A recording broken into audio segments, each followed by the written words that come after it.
Hello दोस्तों, welcome to this campaign of read for India change India.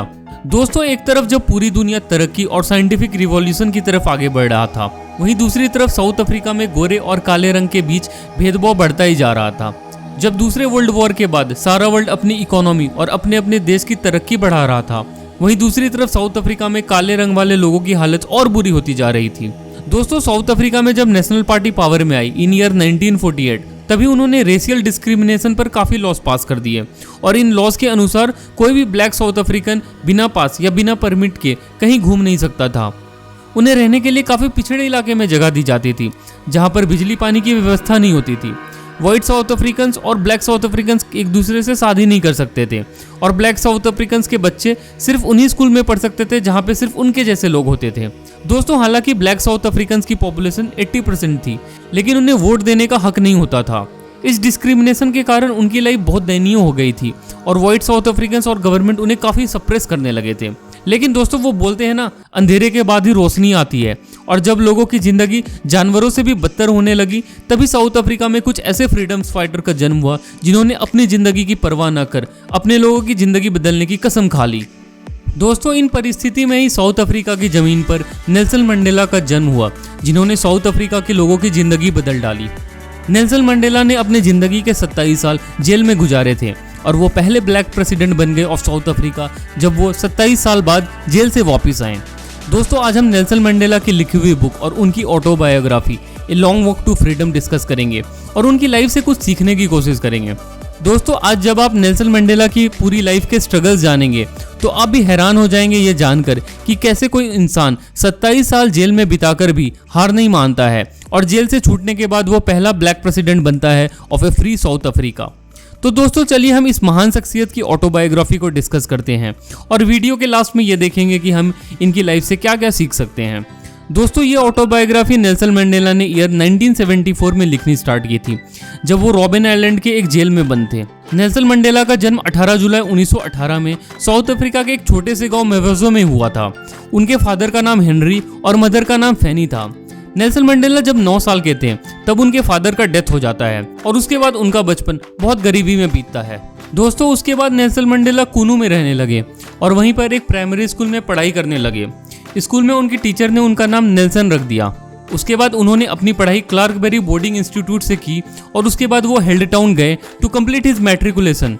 दोस्तों, Nelson Mandela बताते हैं कि स्कूल की पढ़ाई करते हुए ही उन्हें काले रंग के भेदभाव के कारण काफ़ी दिक्कतें देखनी पड़ी और पढ़ाई करते वक्त ही उन्होंने ये ठान लिया कि वो इस रेशियल डिस्क्रिमिनेशन से जरूर लड़ेंगे। नेल्सन मंडेला ने 21 साल की उम्र में फोर्ट हेयर कॉलेज ज्वाइन किया to complete his bachelor of art degree.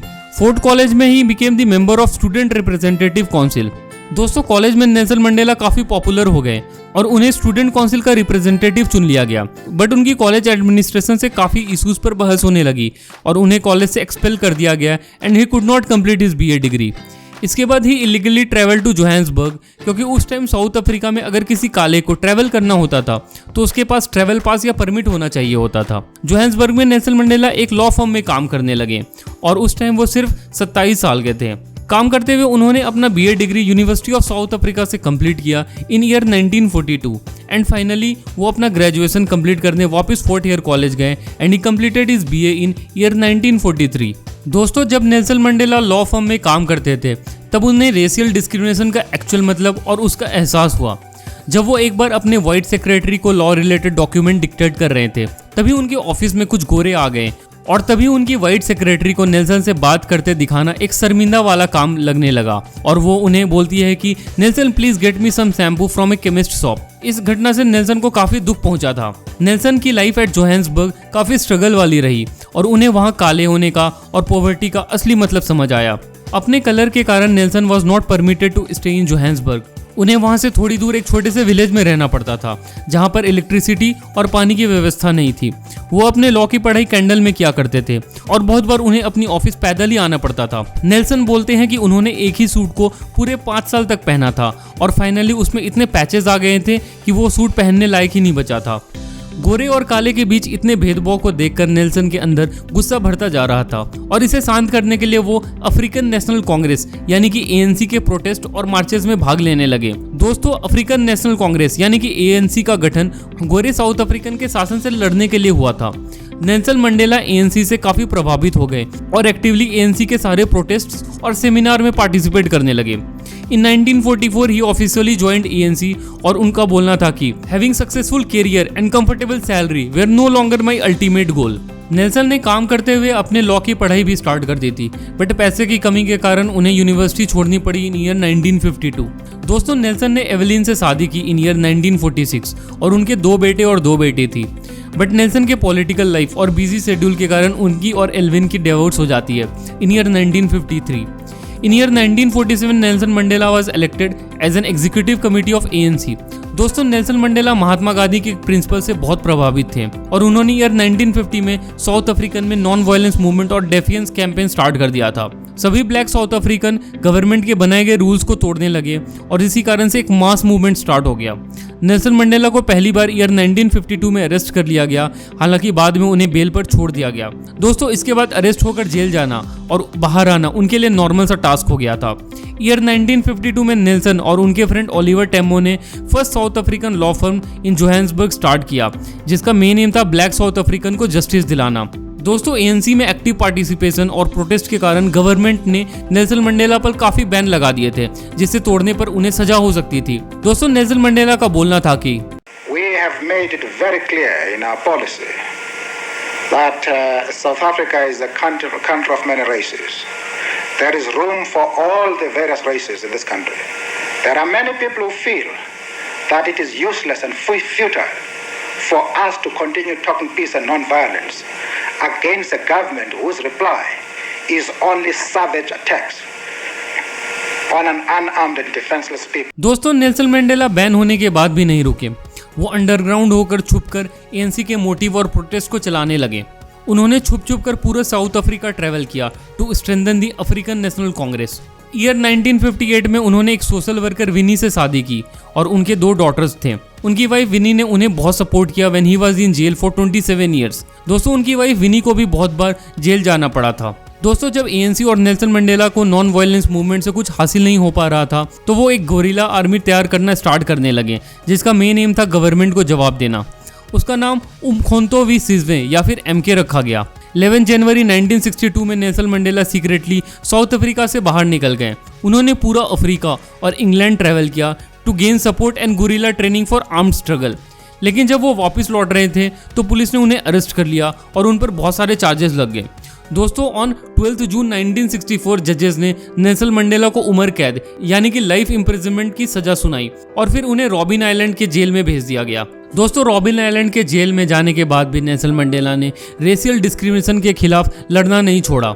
Jail में भी हो रहे काले साउथ अफ्रीकन पर अत्याचार के खिलाफ वो लड़ने लगे। दोस्तों, इनिशियल डेज में पॉलिटिकल प्रिजनर को भी क्रिमिनल्स की तरह ट्रीट किया जाता था और उन्हें ढंग के कपड़े, अच्छा खाना और पढ़ाई करने की सुविधा नहीं दी जाती थी। लेकिन नेल्सन मंडेला की लड़ाई के कारण ही कुछ सालों में उन्हें वो सारी चीजें मिलने लगी जो एक पॉलिटिकल प्रिजनर को मिलनी चाहिए। दोस्तों, जेल में इतनी मुसीबतों के होने के बावजूद नेल्सन मंडेला नहीं टूटे और वो छिपकर जेल में भी अफ्रीकन नेशनल कांग्रेस यानी कि एएनसी के लिए काम करते रहे और उसे आगे बढ़ाते रहे। जब नेल्सन मंडेला जेल में थे तब इन 1968 उनकी मदर का डेथ हो जाता है और उसके बाद ही सन डाइड इन 1969।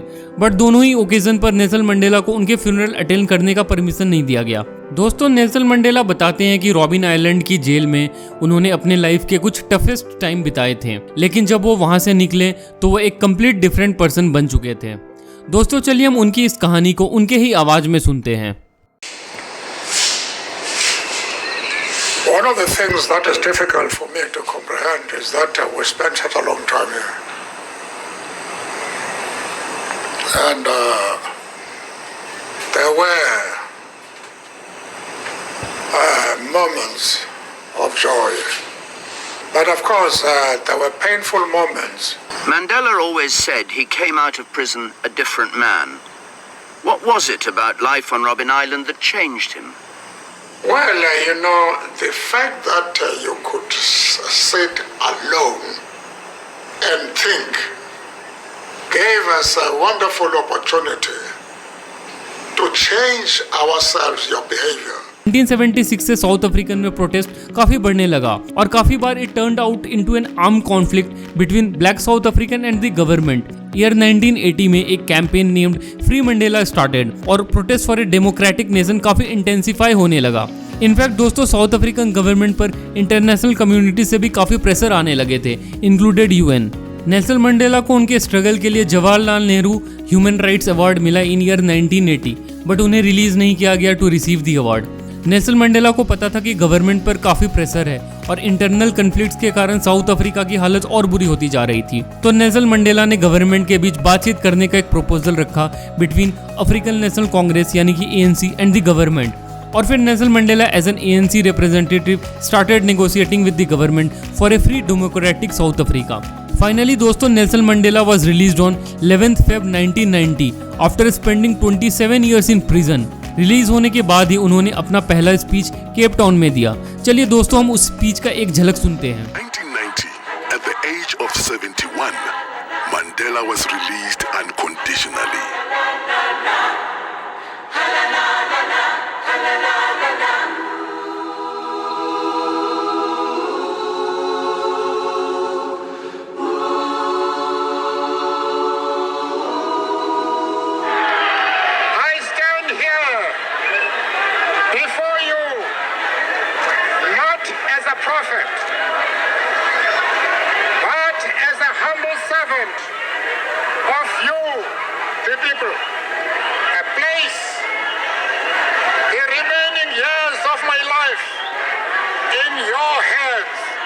जेल से निकलने के बाद नेल्सन मंडेला ने गवर्नमेंट के साथ ऑफिशियल टॉक स्टार्ट कर दिए।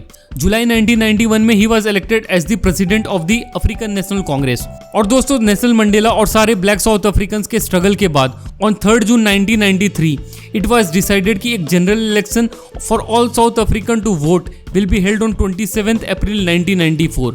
और दोस्तों इसी साल ईयर 1993 में Nelson Mandela also received the Nobel peace prize award. On 27th April 1994, Nelson Mandela voted for the first time in his life.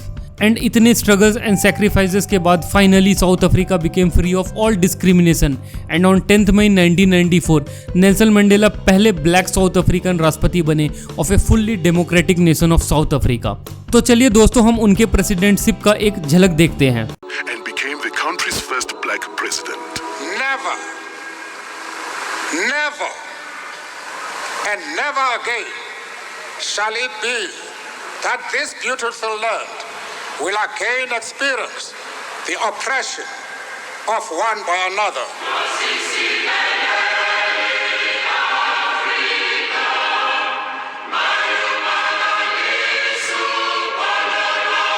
For the duration of his presidential term, and throughout what should have been a well-earned retirement, he has worked tirelessly to entrench the ideals he has so long stood for, becoming universally revered as an icon of leadership and humanity.